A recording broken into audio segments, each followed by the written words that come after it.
Lesson 7th, The Story of My Life, written by Helen Keller. Helen Keller was made blind and deaf through fever at the age of 19 months. Helen Keller 19 ਮਹੀਨਿਆਂ ਦੀ ਸੀ ਜਦੋਂ ਉਹ ਬੁਖਾਰ ਕਰਕੇ ਅੰਨੀ ਅਤੇ ਬਹਿਰੀ ਹੋ ਗਈ। Born in 1880, 1880 ਵਿੱਚ ਜਨਮ ਹੋਇਆ, at a time when blind deaf people were likely to be consigned to the poor house or asylum. ਉਸ ਵੇਲੇ ਜੋ ਅੰਨੇ ਅਤੇ ਬਹਿਰੇ ਲੋਕ ਹੁੰਦੇ ਸਨ ਉਹਨਾਂ ਨੂੰ ਇੱਕ ਗਰੀਬ ਜਿਹੇ ਘਰ ਤੱਕ ਹੀ ਸੀਮਿਤ ਰੱਖਿਆ ਜਾਂਦਾ ਸੀ ਜਾਂ ਉਹਨਾਂ ਨੂੰ ਸ਼ਰਨਾਰਥੀ ਕੈਂਪ ਵਿੱਚ ਭੇਜ ਦਿੱਤਾ ਜਾਂਦਾ ਸੀ। She went on to live a fuller and more adventurous life than many before or since. ਪਰ ਉਹ ਆਪਣੀ ਲਾਈਫ ਨੂੰ ਪੂਰੀ ਤਰ੍ਹਾਂ ਅਤੇ ਰੋਮਾਂਚ ਭਰਪੂਰ ਜੀਣਾ ਚਾਹੁੰਦੀ ਸੀ ਜਿੱਦਾਂ ਦੀ ਲਾਈਫ ਪਹਿਲਾਂ ਕਿਸੇ ਨੇ ਜਾਂ ਇਸ ਤੋਂ ਬਾਅਦ ਕੋਈ ਨਾ ਜੀ ਸਕਦਾ ਹੋਵੇ। Despite being blind and deaf, it was clear that Helen had a remarkable gift for communication.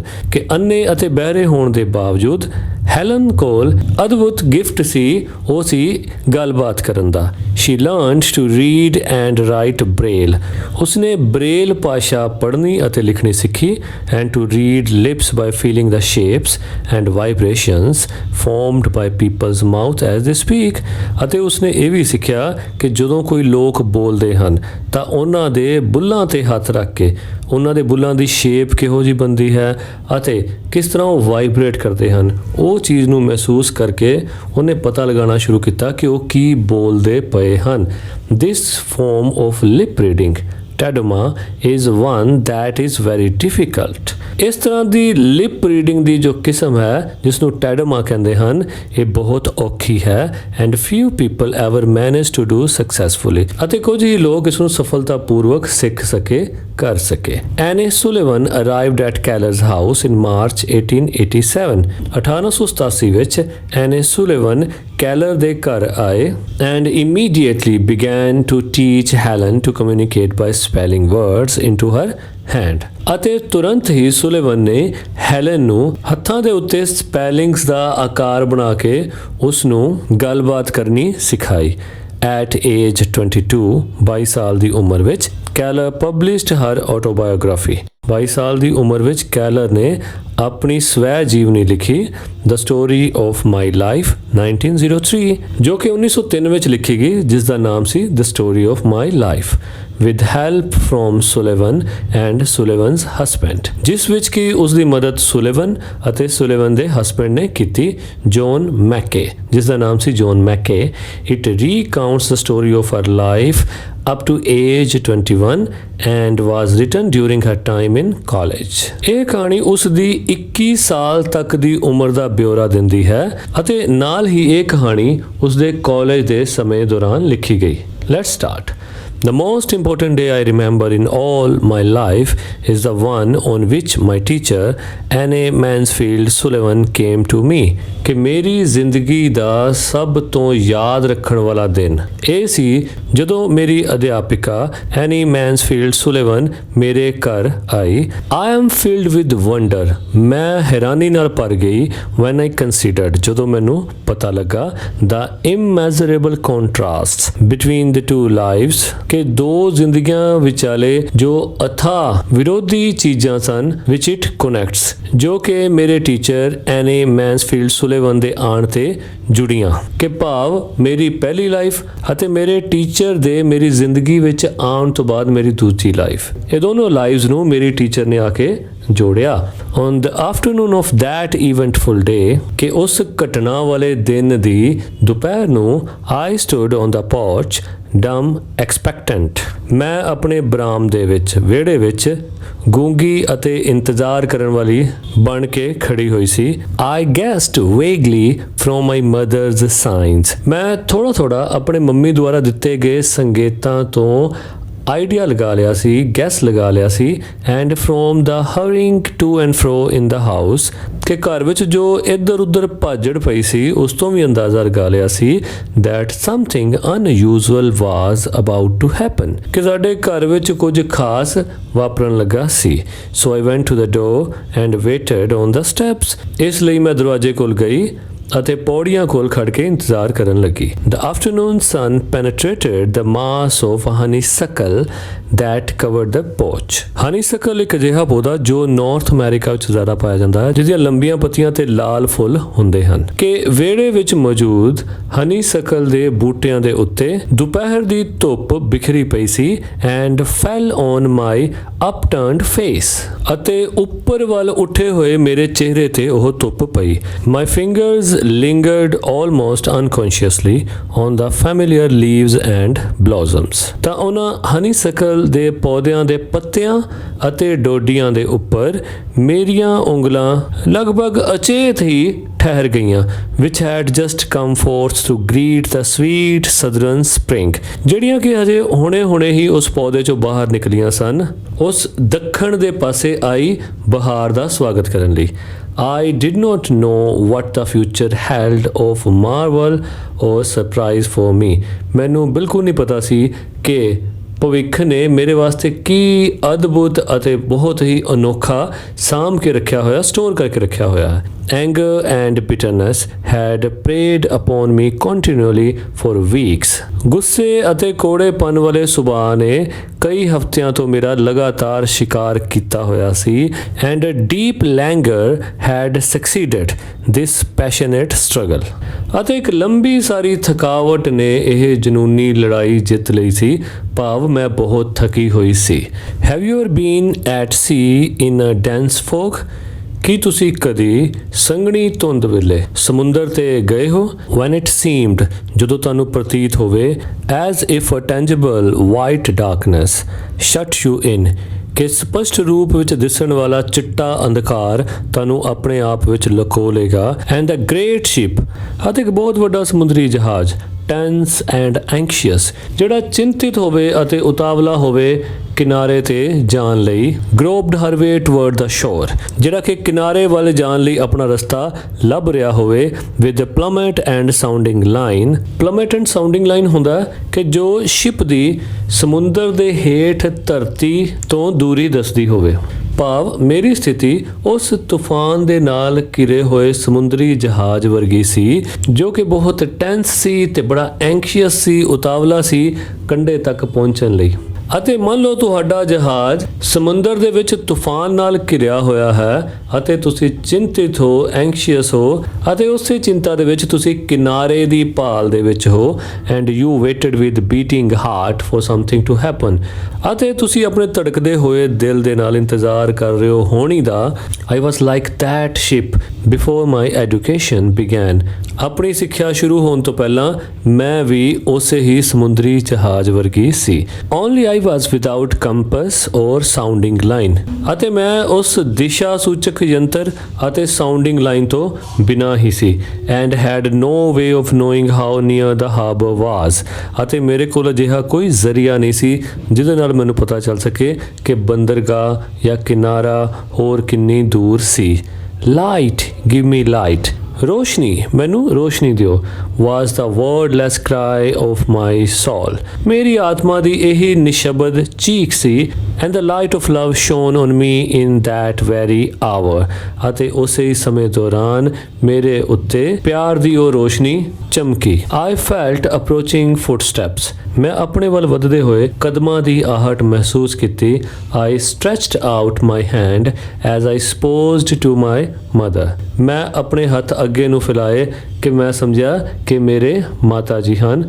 Someone took it, ਕਿਸੇ ਨੇ ਮੇਰੇ ਹੱਥ ਫੜ ਲਏ। and I was caught up and held close in the arms of her, ਅਤੇ ਉਸ ਵਿਅਕਤੀ ਨੇ ਮੈਨੂੰ ਫੜ ਲਿਆ ਅਤੇ ਆਪਣੇ ਨੇੜੇ ਆਪਣੀਆਂ ਬਾਹਾਂ ਦੇ ਵਿੱਚ ਲੈ ਲਿਆ। who had come to reveal all things to me, ਜੋ ਕਿ ਮੈਨੂੰ ਸਾਰੀਆਂ ਚੀਜ਼ਾਂ ਬਾਰੇ ਦੱਸਣ ਆਈ ਸੀ, ਸਾਰੀਆਂ ਚੀਜ਼ਾਂ ਮੇਰੇ ਸਾਹਮਣੇ ਪ੍ਰਗਟ ਕਰਨ ਆਈ ਸੀ। and more than all things else to love me, ਅਤੇ ਬਾਕੀ ਸਾਰੀਆਂ ਚੀਜ਼ਾਂ ਤੋਂ ਵੀ ਜ਼ਿਆਦਾ ਉਹ ਮੈਨੂੰ ਪਿਆਰ ਕਰਨ ਆਈ ਸੀ। the morning after my teacher came, ਸਵੇਰ ਤੋਂ ਬਾਅਦ ਜਦੋਂ ਮੇਰੇ ਅਧਿਆਪਕ ਆਏ, she led me into her room, ਤਾਂ ਉਹ ਮੈਨੂੰ ਆਪਣੇ ਕਮਰੇ ਵਿੱਚ ਲੈ ਗਏ। and gave me a doll, ਅਤੇ ਉਹਨਾਂ ਨੇ ਮੈਨੂੰ ਇੱਕ ਗੁੜੀਆ ਦਿੱਤੀ। the little blind children at the Perkins Institution had sent it, Perkins Institution ਦੇ ਅੰਨੇ ਬੱਚਿਆਂ ਨੇ ਉਹ ਗੁੜੀਆ ਮੇਰੇ ਲਈ ਭੇਜੀ ਸੀ and Laura Bridgman had dressed it, ਅਤੇ ਲੋਰਾ ਬ੍ਰਿਜਮਨ ਨੇ ਇਸ ਨੂੰ ਪੋਸ਼ਾਕ ਪਾਈ ਸੀ। But I did not know this until afterwards, ਕਿ ਇਸ ਤੋਂ ਕੁਝ ਚਿਰ ਬਾਅਦ ਵੀ ਮੈਨੂੰ ਇਸ ਬਾਰੇ ਬਿਲਕੁਲ ਨਹੀਂ ਪਤਾ ਸੀ ਕਿ ਇਹ ਜੋ ਡੋਲ ਆਈ ਹੈ ਇਸ ਨੂੰ ਕਹਿੰਦੇ ਕੀ ਹਨ, ਇਸ ਬਾਰੇ ਮੈਨੂੰ ਕੁਝ ਵੀ ਨਹੀਂ ਪਤਾ ਸੀ। When I had played with it little while, ਜਦੋਂ ਮੈਂ ਇਸ ਨਾਲ ਕੁਝ ਦੇਰ ਖੇਡੀ, Miss Sullivan slowly spelled into my hand the word doll। ਤਾਂ ਮਿਸ ਸੁਲੇਵਨ ਨੇ ਹੌਲੀ ਹੌਲੀ ਮੇਰੇ ਹੱਥਾਂ ਤੇ ਇਸ ਦੇ ਸਪੈਲਿੰਗ ਲਿਖੇ DOLL। I was at once interested in this finger play। ਮੈਂ ਇੱਕਦਮ ਇਸ ਉਂਗਲਾਂ ਨਾਲ ਖੇਡਣ ਵਿੱਚ ਇੰਟਰਸਟਡ ਹੋ ਗਈ, ਰੁਚੀ ਲੈਣ ਲੱਗ ਪਈ and tried to imitate it, ਅਤੇ ਮੈਂ ਇਸ ਦੀ ਨਕਲ ਲਗਾਉਣੀ ਸ਼ੁਰੂ ਕੀਤੀ। When I finally succeeded in making the letters correctly, ਜਦੋਂ ਮੈਂ ਅੰਤ ਵਿੱਚ ਇਹਨਾਂ ਅੱਖਰਾਂ ਨੂੰ ਠੀਕ ਬਣਾਉਣ ਵਿੱਚ ਸਫਲ ਹੋ ਗਈ, I was flushed with childish pleasure and pride। ਤਾਂ ਮੇਰਾ ਚਿਹਰਾ ਆਨੰਦ ਨਾਲ ਅਤੇ ਮਾਣ ਦੇ ਨਾਲ ਭਖ ਗਿਆ। Running downstairs to my mother, ਤਾਂ ਮੈਂ ਆਪਣੇ ਮੰਮੀ ਵੱਲ ਪੌੜੀਆਂ ਉਤਰ ਕੇ ਭੱਜਦੀ ਗਈ। I held up my hand and made the letters for doll, ਤਾਂ ਮੈਂ ਆਪਣੇ ਹੱਥ ਤੇ ਉਸ ਡੋਲ ਦੇ ਸਪੈਲਿੰਗਸ ਲਿਖੇ। I did not know that I was spelling a word, ਮੈਂ ਨਹੀਂ ਜਾਣਦੀ ਸੀ ਕਿ ਮੈਂ ਇੱਕ ਵਰਡ ਦੇ ਸਪੈਲਿੰਗ ਲਿਖ ਰਹੀ ਸੀ, ਔਰ even that words existed, ਅਤੇ ਮੈਨੂੰ ਇਹ ਵੀ ਨਹੀਂ ਪਤਾ ਸੀ ਕਿ ਇਹ ਵਾਲੇ ਸ਼ਬਦ ਪਹਿਲਾਂ ਐਗਜ਼ਿਸਟ ਕਰਦੇ ਹਨ, ਭਾਵ ਇਹਨਾਂ ਦੀ ਹੋਂਦ ਵੀ ਹੈ। I was simply making my fingers go in monkey like imitation, ਮੈਂ ਸਿਰਫ ਆਪਣੀਆਂ ਉਂਗਲਾਂ ਨੂੰ ਇੱਕ ਬਾਂਦਰ ਦੀ ਤਰ੍ਹਾਂ ਨਕਲਚੀ ਬਣਾ ਕੇ ਵਰਤ ਰਹੀ ਸੀ। In the days that followed, ਅਤੇ ਬਾਅਦ ਦੇ ਦਿਨਾਂ ਵਿੱਚ I learned to spell in this uncomprehending way। ਅਨਕੰਪਰੀਹੈਂਡਿੰਗ ਹੁੰਦਾ ਜਿਹਦੀ ਪੂਰੀ ਤਰ੍ਹਾਂ ਸਮਝ ਨਾ ਹੋਵੇ। ਅ ਗ੍ਰੇਟ ਮੈਨੀ ਵਰਡਸ, ਕਿ ਮੈਂ ਇਸ ਤਰੀਕੇ ਨਾਲ ਜਿਸ ਦੀ ਕਿ ਮੈਨੂੰ ਅਜੇ ਪੂਰੀ ਤਰ੍ਹਾਂ ਸਮਝ ਨਹੀਂ ਸੀ, ਮੈਂ ਕਾਫੀ ਮਾਤਰਾ ਦੇ ਵਿੱਚ ਵਰਡਸ ਦੇ ਸਪੈਲਿੰਗ ਲਿਖਣੇ ਉਹਨਾਂ ਨਾਲ ਸ਼ੁਰੂ ਕਰ ਦਿੱਤੇ।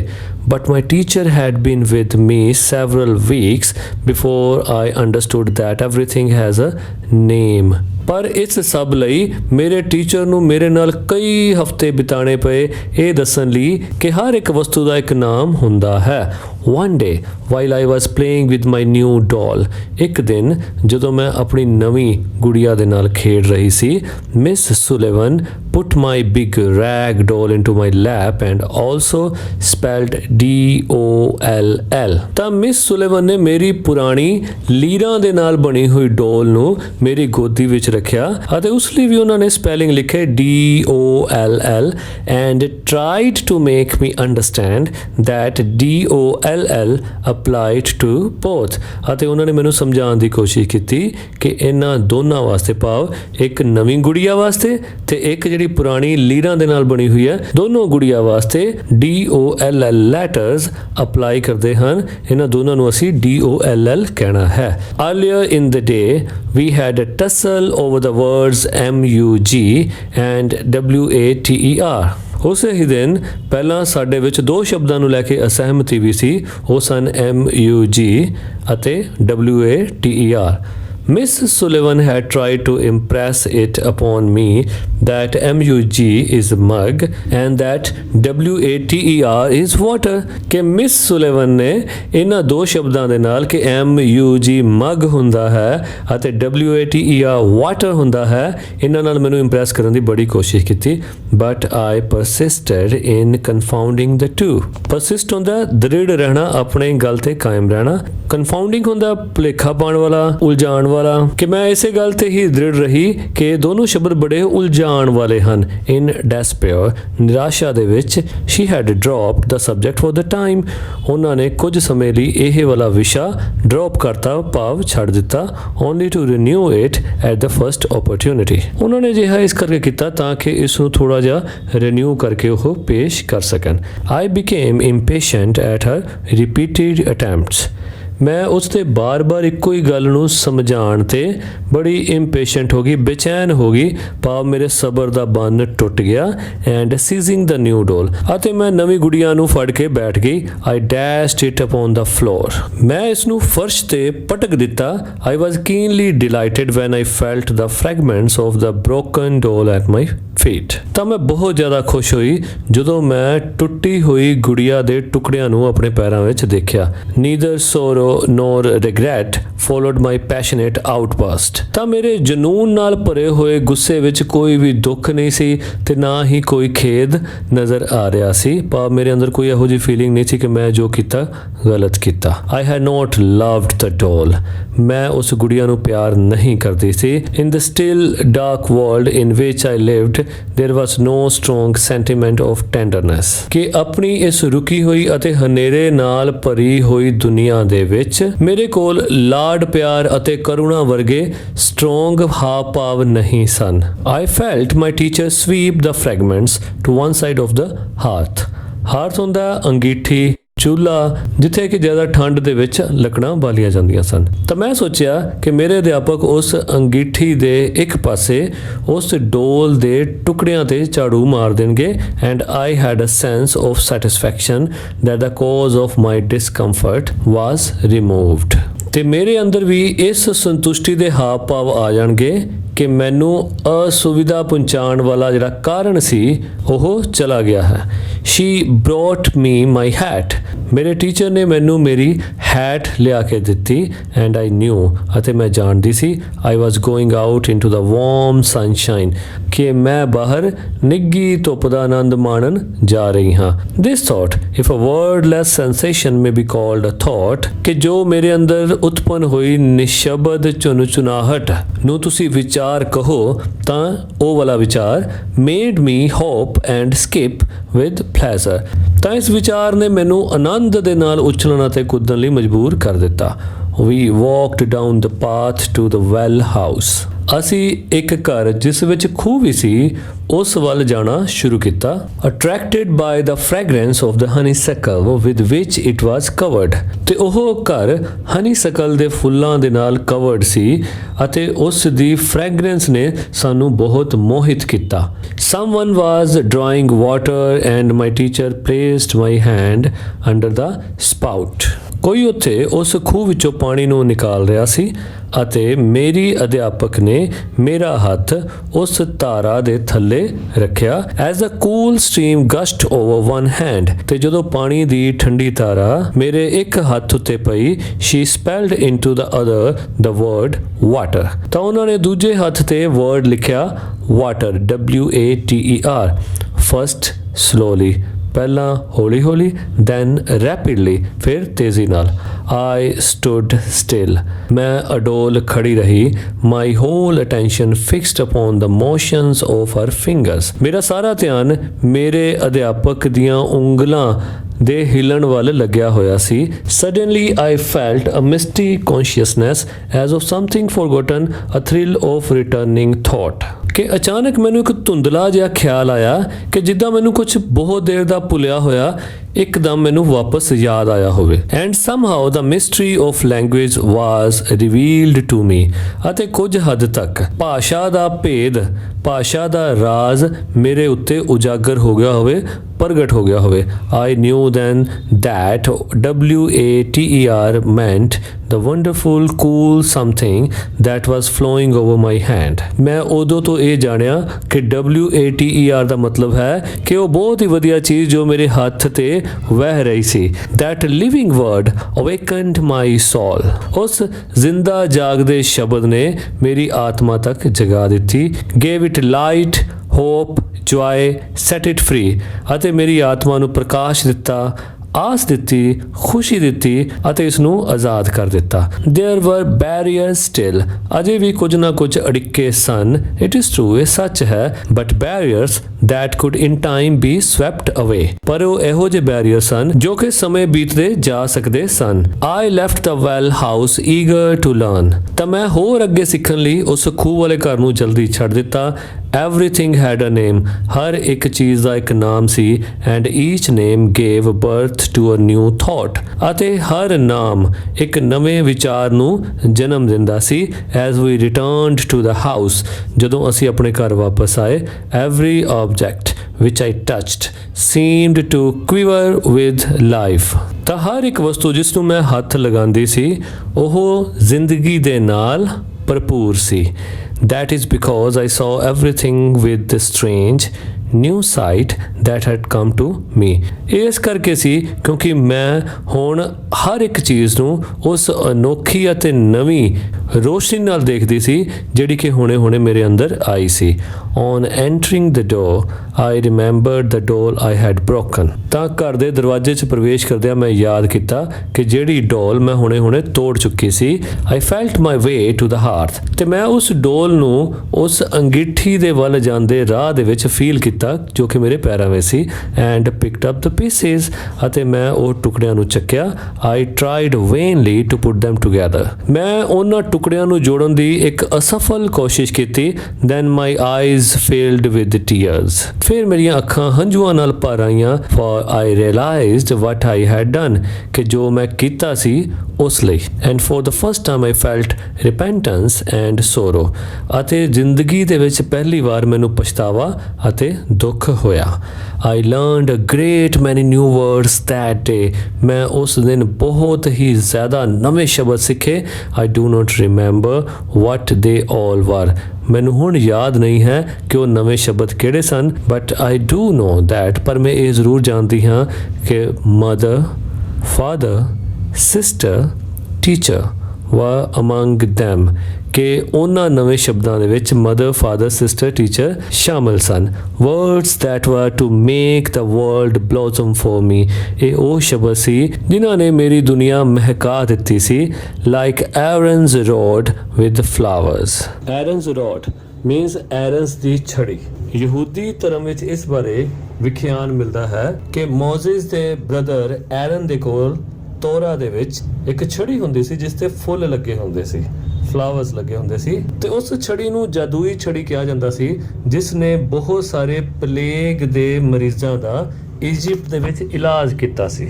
ਸੋ ਇੱਥੇ ਲੇਖਿਕਾ ਕਹਿੰਦੀ ਹੈ ਕਿ ਮੈਂ ਉਸ ਦਿਨ ਕੁਝ ਇਹੋ ਜਿਹੇ ਨਵੇਂ ਵਰਡਸ ਸਿੱਖੇ ਜਿਹਦੇ ਨਾਲ ਮੇਰੀ ਦੁਨੀਆ ਮਹਿਕ ਗਈ। ਇਹ ਮੇਰੀ ਦੁਨੀਆ ਉਸੇ ਤਰ੍ਹਾਂ ਹੀ ਮਹਿਕੀ ਜਿੱਦਾਂ ਐਰਨ ਦੀ ਛੜੀ ਨੇ ਉਹਨਾਂ ਪਲੇਗ ਦੇ ਰੋਗੀਆਂ ਨੂੰ ਠੀਕ ਕਰਕੇ ਉਹਨਾਂ ਦੀ ਦੁਨੀਆ ਨੂੰ ਮਹਿਕਾ ਦਿੱਤਾ ਸੀ।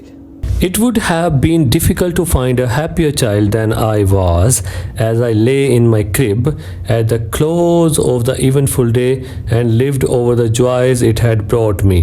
ਕਿ ਉਸ ਦਿਨ ਜਦੋਂ ਮੈਂ ਇਹ ਸਾਰੇ ਨਵੇਂ ਸ਼ਬਦ ਸਿੱਖੇ ਤਾਂ ਉਸ ਦਿਨ ਦੁਨੀਆ ਦੇ ਵਿੱਚ ਮੇਰੇ ਤੋਂ ਜ਼ਿਆਦਾ ਖੁਸ਼ ਬੱਚਾ ਲੱਭਣਾ ਬਹੁਤ ਔਖਾ ਸੀ। ਅਤੇ ਉਸ ਕਿੰਨੀਆਂ ਸਾਰੀਆਂ ਘਟਨਾਵਾਂ ਦੇ ਨਾਲ ਭਰਿਆ ਹੋਇਆ ਦਿਨ ਜਦੋਂ ਖਤਮ ਹੋਇਆ ਅਤੇ ਜਦੋਂ ਮੈਂ ਸੌਣ ਲੱਗੀ ਤਾਂ ਮੈਨੂੰ ਮਹਿਸੂਸ ਹੋਇਆ ਕਿ ਇਹ ਦਿਨ ਮੇਰੇ ਵਾਸਤੇ ਕਿੰਨੀਆਂ ਖੁਸ਼ੀਆਂ ਲੈ ਕੇ ਆਇਆ।